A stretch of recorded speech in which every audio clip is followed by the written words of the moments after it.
नमस्कार मित्रों। तो आप सर्व मित्रों हार्दिक स्वागत करूँ छूं।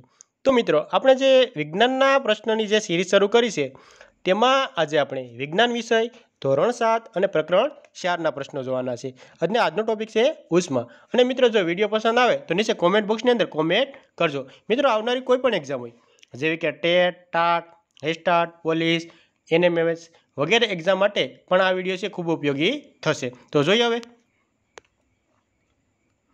मित्रों प्रश्न एवो छे कि क्लिनिकल थर्मोमीटर वडे केटला गाळानुं तापमान मापी शकाय नहीं। तो मित्रों तेमनो आंसर आवशे 45 डिग्री सेल्सियस थी 60 डिग्री सेल्सियस गाळानुं तापमान छे ए क्लिनिकल थर्मोमीटर वडे मापी शकाय नहीं। बाकी 35 डिग्री सेल्सियस थी 42 डिग्री सेल्सियस गाळानुं तापमान छे ए क्लिनिकल थर्मोमीटर वडे मापी शकाय। 95 डिग्री फेरनहीट थी 105 डिग्री फेरनहीट गाळानुं तापमान पण क्लिनिकल थर्मोमीटर वडे मापी शकाय। 94 डिग्री फेरनहीट थी 108 डिग्री फेरनहीट गाळानुं तापमान पण क्लिनिकल थर्मोमीटर वडे मापी शकाय। नेक्स्ट प्रश्न है मित्रों, दर्दीना शरीरनुं तापमान मापवा माटे क्लिनिकल थर्मोमीटर ने जीभ नीचे 2 मिनिट मूकी राखे छे अने पछी थर्मोमीटर ने बहार काढी मूकी राखे छे। ज्यारे डॉक्टर आवे छे त्यारे ते थर्मोमीटर बतावे छे। तो थर्मोमीटर ते वखते केटलुं तापमान बतावशे? तो मित्रों तेमनो आंसर आवशे दर्दीना शरीरना तापमान जेटलुं। क्यू प्रवाही उष्मावहननी रीते गरम थाय छे? तो मित्रों तेमनो आंसर आवशे मरक्यूरी। 98.6 डिग्री फेरनहीट बराबर खाली जग्या डिग्री सेल्सियस। तो मित्रों तेमनो आंसर आवशे 37 डिग्री सेल्सियस। बे पदार्थों एकबीजाना संपर्कमां न होय त्यारे तेमां उष्मा संसरणनी कई रीते थाय छे? तो तेनो आंसर आवशे मित्रों उष्मा विकिरण। पारो प्रवाहीरूप पदार्थ छे ते उष्मा संसरणनी कई रीते गरम थाय छे? तो मित्रों तेमनो आंसर आवशे उष्मा वहन। प्रवाही पदार्थने ठंडो पाडता तेना कदमां शो फेरफार थाय छे? तो मित्रों तेमनो आंसर आवशे कद घटे। उष्मा आपवाथी पदार्थना तापमानमां शो फेरफार थाय छे? तो मित्रों तेमनो आंसर आवशे वधे छे। तंदुरस्त मानव शरीरना सामान्य तापमान माटे नीचेनामांथी क्या विकल्प शक्य नथी? तो मित्रों तेमनो आंसर आवशे 37 डिग्री फेरनहीट। आ विकल्प छे ए तंदुरस्त मानव शरीरना सामान्य तापमान माटे शक्य नथी। बाकी 37 डिग्री सेल्सियस अने 98.6 डिग्री फेरनहीट जे तंदुरस्त मानव शरीरना सामान्य तापमान माटे शक्य छे। क्यो एकम तापमान मापन माटेनो नथी? तो मित्रों तेमनो आंसर आवशे केलरी। जे केलरी छे ए तापमान मापन माटेनो एकम नथी। बाकी केल्विन, डिग्री फेरनहीट अने डिग्री सेल्सियस जे एकमो छे ए तापमान मापन माटेना एकमो छे।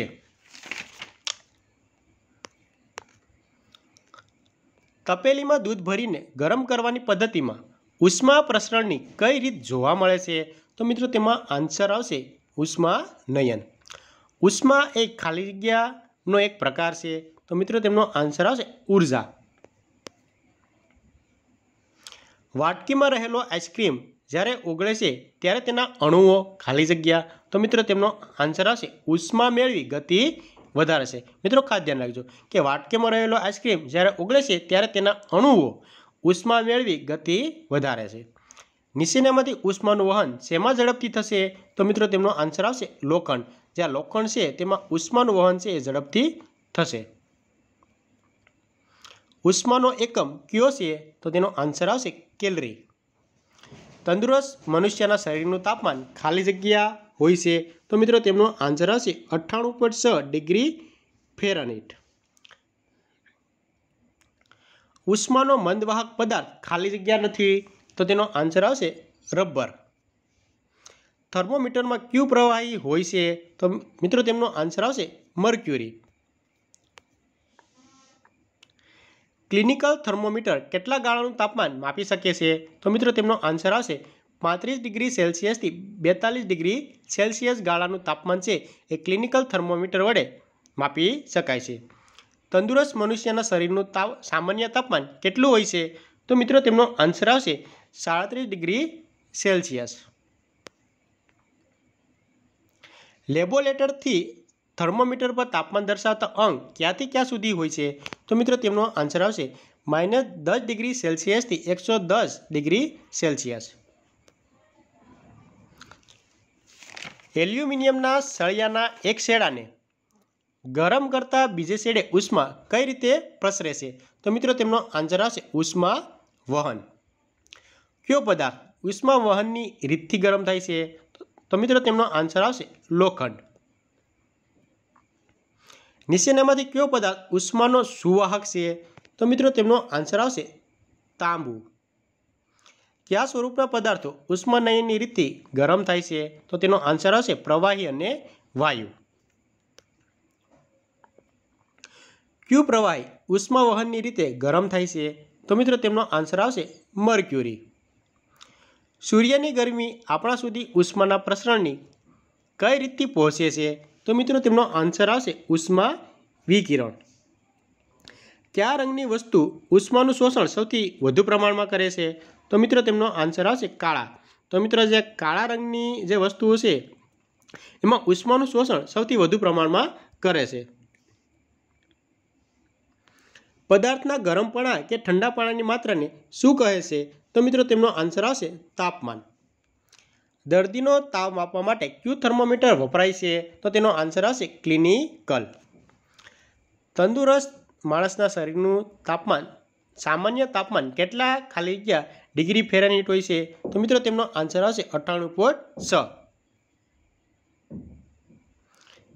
શિયાળામાં તાપણાની ગરમી આપણને ખાલી જગ્યાની રીત વડે મળે છે?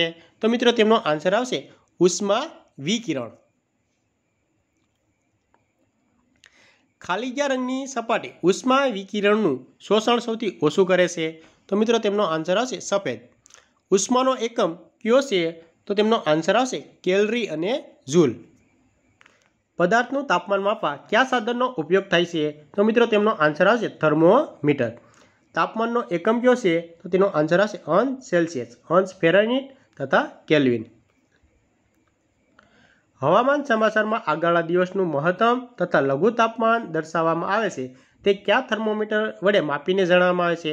તો મિત્રો તેમનો આન્સર આવશે મહત્તમ લઘુત્તમ થર્મોમીટર. કઈ ધાતુમાં ઉષ્મા વહનની રીતે ઉષ્માનું પ્રસરણ સૌથી વધુ ઝડપે થાય છે? તો મિત્રો તેમનો આન્સર આવશે તાંબુ. પોટેશિયમ પરમેંગનેટ ઓગાળેલા પાણીનો રંગ જણાવો. તેમનો આન્સર આવશે જાંબલી.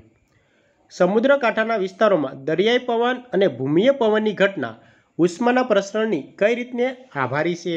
તો મિત્રો તેમનો આન્સર આવશે ઉષ્માનયન. થર્મોમીટરનો ઉપયોગ શું છે? તો તેનો આન્સર આવશે તાપમાન માપવા માટે. માંદા માણસના શરીરનું તાપમાન માપવા નર્સ કયા પ્રકારનું થર્મોમીટરનો ઉપયોગ કરે છે? તો તેનો આન્સર આવશે ક્લિનિકલ થર્મોમીટર. ઉષ્માના પ્રસરણની રીતો કેટલી છે? તો તેનો આન્સર આવશે 3. ઉષ્માના પ્રસરણની રીતોમાં નીચેનામાંથી કોનો સમાવેશ થતો નથી?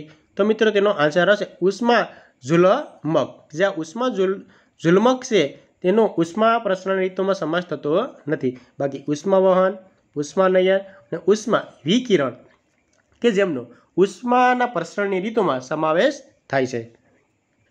ખાલી જગ્યા એ ઉર્જાનું એક સ્વરૂપ છે? તો મિત્રો તેમનો આન્સર આવશે ઉષ્મા. પ્રવાહી અને વાયુ સ્વરૂપના પદાર્થોમાં કઈ રીત વડે ઉષ્માનું પ્રસરણ થાય છે? તો મિત્રો તેમનો આન્સર આવશે ઉષ્માનયન.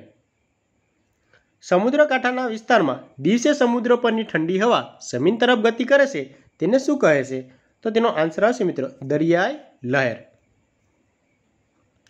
સમુદ્રકાંઠાના વિસ્તારમાં રાત્રિના સમયે જમીન પરની ઠંડી હવા દરિયા તરફ ગતિ કરે છે તેને શું કહે છે?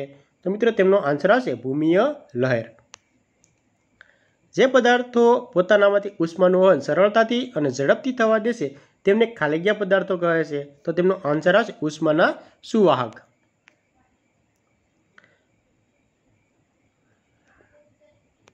જે પદાર્થોમાંથી ઉષ્માનું વહન સરળતાથી થતું નથી તેમને ખાલી જગ્યા પદાર્થો કહે છે? તો તેમનો આન્સર આવશે ઉષ્માના અવાહક. તાપમાનનું માપન ડિગ્રી ખાલી જગ્યામાં થાય છે? તો તેનો આન્સર આવશે સેલ્સિયસ. પદાર્થના ગરમ પાણીની માત્રા શેના વડે નક્કી કરવામાં આવે છે? તો તેનો આન્સર આવશે તાપમાન. ઉકળતા પાણીનું તાપમાન માપવા માટે કયા પ્રકારનું થર્મોમીટર વાપરી શકાય? તો મિત્રો તેમનો આન્સર આવશે ક્લિનિકલ. ગરમ દૂધના ગ્લાસમાં સ્ટીલની સમસી રહેલી હોય તો તેમાં ખાલી જગ્યા પ્રક્રિયા દ્વારા ઉષ્મા બીજા છેડા પર પહોંચે છે? તો તેનો આન્સર આવશે ઉષ્મા વહન. ખાલી જગ્યા રંગના કપડાં હળવા રંગના કપડાં કરતાં ઉષ્માનું શોષણ વધુ કરે છે? તો મિત્રો તેમનો આન્સર આવશે ઘેરા. મિત્રો એક જોડકું આપેલું છે તો તે જોડવાનું છે, તો તે પણ આપણે જોડી દઈએ. ભૂમિય પવનો વહે છે? તો મિત્રો તેમનો સામે આવશે રાત્રિ દરમિયાન. દરિયાઈ પવનો વહે છે? તો તેમની સામે આવશે દિવસ દરમિયાન. ઘેરા રંગના વસ્ત્રો પસંદગી પામે છે? તો તેમનો આન્સર આવશે શિયાળામાં. હળવા રંગના વસ્ત્રો પસંદગી પામે છે? તો તેમની સામે આવશે ઉનાળામાં. તો આ રીતના જોડકું તૈયાર થાય. ફરી વખત ઝડપથી જોડી દઈએ. ભૂમિય પવનો વહે છે? તો રાત્રિ દરમિયાન. દરિયાઈ પવનો વહે છે? તો દિવસ દરમિયાન. ઘેરા રંગના વસ્ત્રો પસંદગી પામે છે? તો કે શિયાળામાં. હળવા રંગના વસ્ત્રો પસંદગી પામે છે? તો કે ઉનાળામાં. 40 ડિગ્રી સેલ્સિયસ તાપમાન ધરાવતા લોખંડના ગોળાને 40 ડિગ્રી સેલ્સિયસ જેટલું તાપમાન ધરાવતા પાણીમાં મૂકવામાં આવે તો તેનો આન્સર આવશે ઉષ્મા ગોળાથી પાણી તરફ કે પાણીથી ગોળા તરફ વહેશે નહીં. રસોઈ માટે વપરાતી સ્ટેનલેસ સ્ટીલના તળવાની કડાઈના તળિયે તાંબાનું સ્તર લગાડેલું હોય છે, તેનું કારણ? તો મિત્રો તેમનો આન્સર આવશે સ્ટેનલેસ સ્ટીલ કરતાં તાંબુ ઉષ્માનું વધુ સુવાહક છે. નીચેનામાંથી કઈ ધાતુઓ ઉષ્માના સુવાહક નથી? મિત્રો જે આ કાચ છે એ ઉષ્માનું સુવાહક નથી, બાકી તાંબુ, ચાંદી, એલ્યુમિનિયમ અને લોખંડ જે આ ધાતુ છે એ ઉષ્માની સુવાહકો છે. નીચેનામાંથી કયા પદાર્થો ઉષ્માના અવાહક નથી? તો મિત્રો જે આ તાંબુ છે એ ઉષ્માનું અવાહક નથી, બાકી આ કાચ, પ્લાસ્ટિક, એબોનાઇટ ને રબર જે ઉષ્માના અવાહકમાં તેમનો સમાવેશ થાય છે. પદાર્થના ગરમ કે ઠંડા હોવાનું પ્રમાણભૂત માપન એટલે? તો મિત્રો તેમનો આન્સર આવશે તાપમાન. તાપમાનનું માપન કરતા સાધનને શું કહે છે? તો મિત્રો તેમનો આન્સર આવશે થર્મોમીટર. જે થર્મોમીટર વડે આપણા શરીરનું તાપમાન માપવામાં આવે છે તેને શું કહે છે? તો મિત્રો તેમનો આન્સર આવશે સી બંને. ક્લિનિકલ થર્મોમીટર ને તબીબી થર્મોમીટર. જે આપણા શરીરનું તાપમાન માપે તે તાપમાન માપતા થર્મોમીટરને ક્લિનિકલ થર્મોમીટર અથવા તબીબી થર્મોમીટર કહેવામાં આવે છે. જ્યારે તમારા કુટુંબમાંથી કોઈને તાવ આવ્યો હોય ત્યારે તેમના શરીરનું તાપમાન માપવા માટે કયું થર્મોમીટર વપરાય છે? તો મિત્રો તેમનો આન્સર હશે સી બંને. કે જ્યારે આપણા કુટુંબમાંથી કોઈને પણ તાવ આવ્યો હોય ત્યારે તેના શરીરનું તાપમાન માપવા માટે ક્લિનિકલ થર્મોમીટર અથવા તબીબી થર્મોમીટરનો ઉપયોગ થાય છે. ઉષ્માના ગરમ છેડાથી ઠંડા છેડા તરફ વહન થવાની આ પ્રક્રિયાને શું કહે છે? તો મિત્રો તેમનો આન્સર આવશે ઉષ્મા વહન. નીચેનામાંથી કયો પદાર્થ ઉષ્માનો સુવાહક નથી? તો મિત્રો તેમનો આન્સર આવશે લાકડું. જ્યાં લાકડું છે એ ઉષ્માનું સુવાહક નથી, બાકી એલ્યુમિનિયમ, લોખંડ અને તાંબુ જે ઉષ્માના સુવાહકમાં તેમનો સમાવેશ થાય છે. નીચેનામાંથી કયો પદાર્થ ઉષ્માના મંદવાહક નથી? તો મિત્રો તેમનો આન્સર આવશે સ્ટેનલેસ સ્ટીલ. જે આ સ્ટેનલેસ છે ઉષ્માના મંદવાહક નથી, બાકી લાકડું, પ્લાસ્ટિક અને પાણી જે આ પદાર્થો છે એ ઉષ્માના મંદવાહકમાં તેમનો સમાવેશ થાય છે. ઉષ્માના મંદવાહકો ખાલી જગ્યા કહેવાય છે? તો તેનો આન્સર આવશે અવાહક. સમુદ્ર પરથી આવતી હવાને શું કહે છે? તો તેનો આન્સર આવશે દરિયાઈ લહેર. જમીન પરની ઠંડી હવા સમુદ્ર તરફ વહે છે જેને શું કહે છે? તો તેનો આન્સર આવશે ભૂ લહેર. સૂર્યમાંથી આપણા તરફ આવતી ઉષ્મા બીજી એક પ્રક્રિયા દ્વારા પહોંચે છે જેને શું કહે છે? તો તેનો આન્સર આવશે ઉષ્મા વિકિરણ. ઊન એ ઉષ્માનું શું છે? તો તેનો આન્સર આવશે મંદ વાહક. પાણી અને હવા એ ઉષ્માનું શું છે? તો તેનો આન્સર આવશે મંદ વાહકો. 30 ડિગ્રી સેલ્સિયસ તાપમાનવાળા 1 લીટર પાણીને 50 ડિગ્રી સેલ્સિયસ તાપમાનવાળા 1 લીટર પાણી સાથે મિશ્ર કરતાં બનતા મિશ્રણનું તાપમાન હોય તો તેનો આન્સર આવશે 30 ડિગ્રી સેલ્સિયસ તથા 50 ડિગ્રી સેલ્સિયસની વચ્ચેનું. મિત્રો એક જોડકું આપેલું છે તો તે જોડવાનું છે, તો તે પણ આપણે જોડી દઈએ. ઉષ્માના સુવાહકો તો કે એલ્યુમિનિયમ, સ્ટેનલેસ સ્ટીલ, ઉષ્માના અવાહકો, એસ્બેસ્ટોસ અને એબોનાઇટ. તો મિત્રો થેન્ક યુ. જય હિન્દ, જય ભારત.